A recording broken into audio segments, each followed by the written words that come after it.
Good morning, everybody, and welcome to week 5. Hard to believe, right? But hey, look at that. Week 5, and you've already read one of the books in English 230. And from your dialogue about it on Discord and what I'm reading in the responses, it sounds like it was a book that you felt was really powerful. So I'm glad to hear that. Before I get started, just a quick note. My dad did come out of surgery, okay? So for those of you who were wondering or asking about it, he is okay. In fact, I'm still in LA, but I should be back in just a couple of days. But yeah, anyway, so thank you for all of your thoughts and good wishes.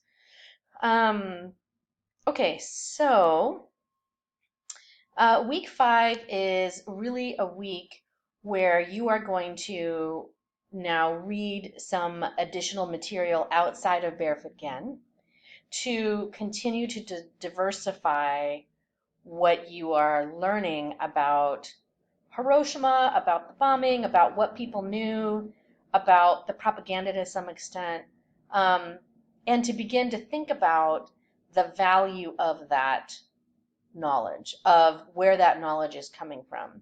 Because that's really what this first writing assignment is asking you to think about. The second writing assignment, single story was the first.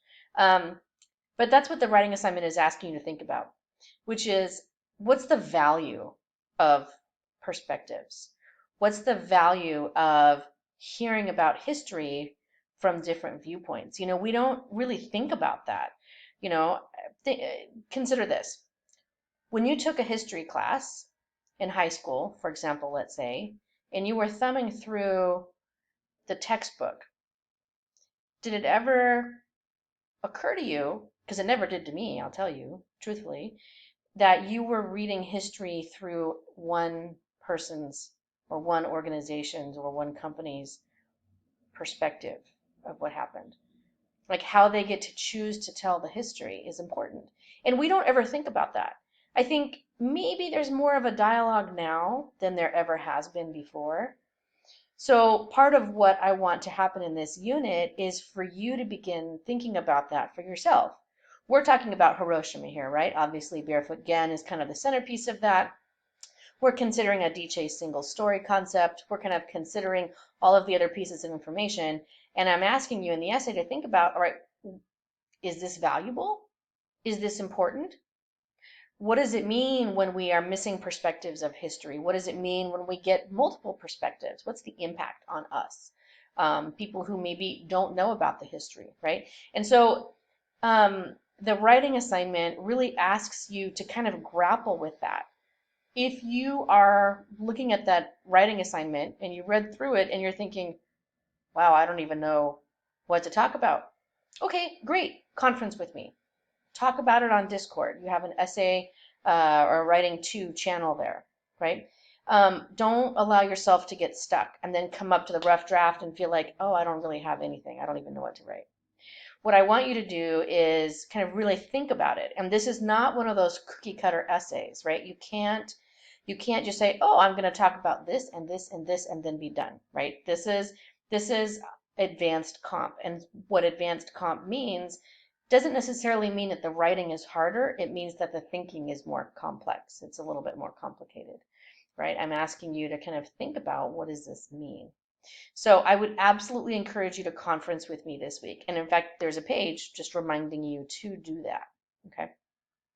But we are working towards the rough draft this week. Leading up to that, you've got some pages here that talk about thesis statements. One thing that you cannot do in English 230 is you cannot write a 3-part thesis. I know that's like ripping off a Band-Aid that you've probably been wearing since, elementary school or middle school when you learned about that 3-point thesis, but no longer. It can't serve you in essays or pieces of writing that are more layered and kind of complicated. So these 2 pages here are meant to help you get moving past that. So I would encourage you to read through it. We're also looking a little bit at the rhetorical appeals this week, ethos, pathos, logos, and kind of thinking about how we are taught certain things using certain appeals. Like if you go back and watch the president's speech from last week, how did he present that information rhetorically? Was it more ethos based, logos based, pathos based?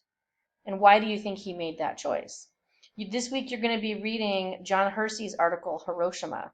How does he make rhetorical choices? And how might that impact you as the reader? How might that impact your understanding of the history, right? If someone tells you about the history and only focuses on things that are going to move you emotionally, you're probably going to have a different reaction to that history, right? And so I want you to kind of think about how rhetorical choices also impact us as readers and our understanding of history. So this is all kind of one big knot of information, if you will. So you're going to read Hersey's Hiroshima, talk about it. And then this page where it says what to expect for the rough draft, there's a video here where I kind of walk you through what I would like to see on the rough draft. And then you have your actual rough draft. Now you'll notice the rough draft is due Thursday with a grace period of Sunday. Why not Friday? Because Friday's a holiday. Take the day off.